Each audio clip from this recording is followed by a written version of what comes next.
Friends, आज के इस वीडियो में मैं आप लोगों को बताने वाला हूं कि चेक में पर क्वेश्चन के अकॉर्डिंग आप लोगों को कितना रुपए पेमेंट मिलता है। ठीक है, तो गाइज जैसा कि आप लोगों को पता ही होगा कि चेक में बहुत सारे सब्जेक्ट होते हैं और अलग अलग सब्जेक्ट के अलग अलग पेमेंट मिलते हैं। ठीक है, तो सबसे पहले मैं आप लोगों को ये बताऊंगा कि चेक में कौन कौन सा सब्जेक्ट अवेलेबल होता है और उसके बाद में आप लोगों को पर क्वेश्चन के अकॉर्डिंग आप लोगों को कौन कौन से सब्जेक्ट में कितना कितना पेमेंट मिलता है उसके बारे में बताऊंगा। ठीक है, तो चलिए सबसे पहले देख लेते हैं कि चेक में कौन कौन सा सब्जेक्ट अवेलेबल होता है। ठीक है, तो देख सकते हैं यहाँ पे अगर मैं बिजनेस की बात करूँ तो यहाँ पे आप लोगों को अकाउंटिंग मिल जाता है, इकोनॉमिक्स मिल जाता है, फाइनेंस मिल जाता है और ऑपरेशन मैनेजमेंट मिल जाता है। ठीक है, उसके बाद मैं इंजीनियरिंग में जाके दिखा देता हूँ आप लोगों को। तो देख लीजिए इंजीनियरिंग में आप लोगों को केमिकल इंजीनियरिंग, इसके अलावा civil engineering, computer science, electrical और मैकेनिकल, ये सारे आप लोगों को इंजीनियरिंग में आप लोगों को सब्जेक्ट मिल जाते हैं। ठीक है, उसके बाद अगर मैं साइंस की बात करूँ तो देख लीजिए यहाँ पे एडवांस फिजिक्स मिल जाता है,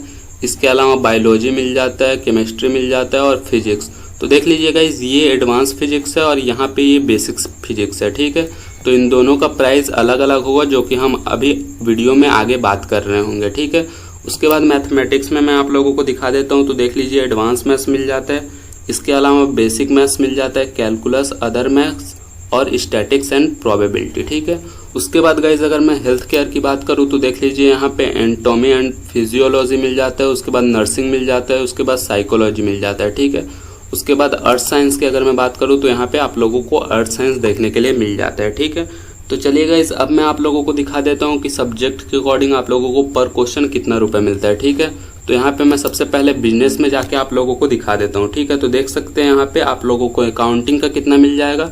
तो अकाउंटिंग का आप लोगों को 147 to 150 तक का मिल जाएगा। ठीक है, उसके बाद अगर मैं इकोनॉमिक्स की बात करूँ तो 123 से 125 तक आप लोगों को पेमेंट मिल जाती है। उसके बाद फाइनेंस की अगर मैं बात करूँ तो 94 to 100 आप लोगों को पेमेंट मिल जाती है। गाइज मैं इसको एक्यूरेट क्यों नहीं बता रहा हूँ ये मैं अभी आप लोगों को आगे बताऊंगा। ठीक है, क्योंकि गाइज इसमें एक्यूरेट आप लोगों को पेमेंट नहीं मिलती है, इसमें थोड़ा वेरी भी होता है आपके पेमेंट में।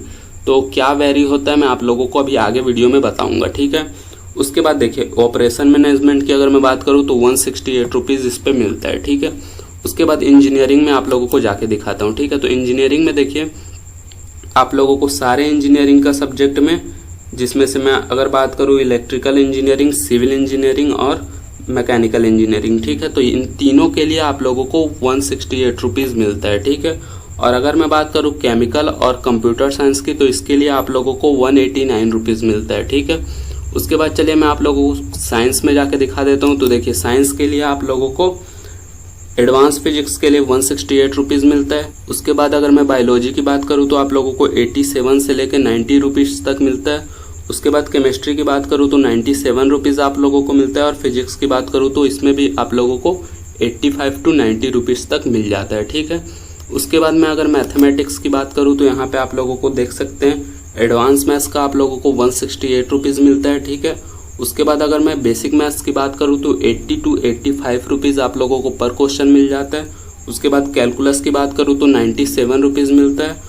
अदर मैथ्स की बात करूँ तो 168 रुपीज़ मिलता है और स्टैटिक एंड प्रोबेबिलिटी की बात करूँ तो 135 to 140 तक आप लोगों को पेमेंट मिल जाता है। ठीक है, उसके बाद गाइज अगर मैं आप लोगों को हेल्थ केयर की दिखाऊं तो देख सकते हैं हेल्थ केयर में मैं जाके आप लोगों को दिखा देता हूं। तो देखिए यहाँ पे एंटोमी एंड फिजियोलॉजी और यहाँ पे साइकोलॉजी, ये दोनों सब्जेक्ट के लिए आप लोगों को 107 से 110 तक आप लोगों को मिल जाता है। ठीक है, इसके अलावा अगर मैं नर्सिंग की बात करूँ तो इसका आप लोगों को 137 to 114 तक मिल जाता है। ठीक है, उसके बाद मैं आप लोगों को अर्थ साइंस की बात करूँ तो 168 रुपीज़ यहाँ पे आप लोगों को अर्थ साइंस के लिए मिलता है। ठीक है, तो गाइज ये था आप लोगों का सब्जेक्ट वाइज पर क्वेश्चन का पेमेंट। ठीक है, मतलब आप लोग एक क्वेश्चन सॉल्व करेंगे तो आप लोगों को ये पेमेंट मिलेगा। ठीक है, उसके बाद अगर मैं बात करूँ कि ये पेमेंट आप लोगों का वेरी होता रहता है, मतलब कभी आप लोगों का पेमेंट ज़्यादा आता है, कभी आप लोगों का पेमेंट कम आता है। तो ऐसा क्यों होता है? तो देखिए गाइज इसका मेन रीज़न ये है कि इसमें से आप लोगों का TDS कट होता है। मतलब गाइज TDS कितना कट होता है? तो TDS 10% आप लोगों का कट हो जाता है। और गाइज इसमें बोनस ऐड भी होता है। मतलब गाइज अगर आप लोग बोनस डेज में अगर इस पे आप लोग वर्क करते हैं तो आप लोगों को बोनस भी मिलता है। अब ये बोनस कितना तक मिलता है? तो देखिए गाइज 10% से लेके आप लोगों को 70% तक का भी बोनस मिलता है। ठीक है, ये डिपेंड करता है कि चेक में जब क्वेश्चन का फ्लो ज़्यादा रहेगा तो आप लोगों को बोनस ज़्यादा मिलेगा और जब क्वेश्चन का फ्लो कम रहता है तो थोड़ा कम आप लोगों को बोनस मिलता है। तो इसके अकॉर्डिंग आप लोगों का पेमेंट वेरी करता रहता है, ठीक है। तो गाइज इसीलिए मैं इसका एक एग्जैक्ट डाटा आप लोगों को नहीं बताया हूँ कुछ सब्जेक्ट के लिए, क्योंकि आप लोगों का पेमेंट वेरी करता रहता है। तो गाइज ये थी आज की वीडियो। होप करता हूँ आप लोगों को ये चीज़ पूरा क्लियर हो गया होगा। अगर इस वीडियो से रिलेटेड आप लोगों को कोई भी डाउट रहता है तो आप लोग कमेंट बॉक्स में कमेंट जरूर से कर देना, मैं आप लोगों के कमेंट का रिप्लाई कर दूंगा, ठीक है। तो चलिए इसी के साथ ये वाली वीडियो को एंड करते हैं, मिलते हैं नेक्स्ट वीडियो में, तब तक के लिए टेक केयर, बाय।